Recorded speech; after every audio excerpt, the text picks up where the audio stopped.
Hi friends. To do anything in life, you need to come out of your comfort zone. Coming out of comfort zone is not actually living what you are doing now. It is the state of mind you need to overcome.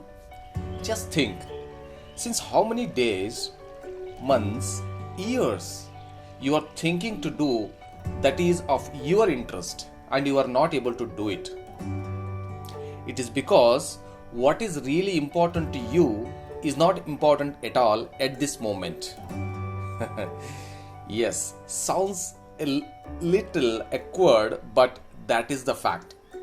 The only way to leading a meaningful and fulfilled life is to come out of your comfort zone and begin your new journey of life. Have a great day ahead. Thank you for listening.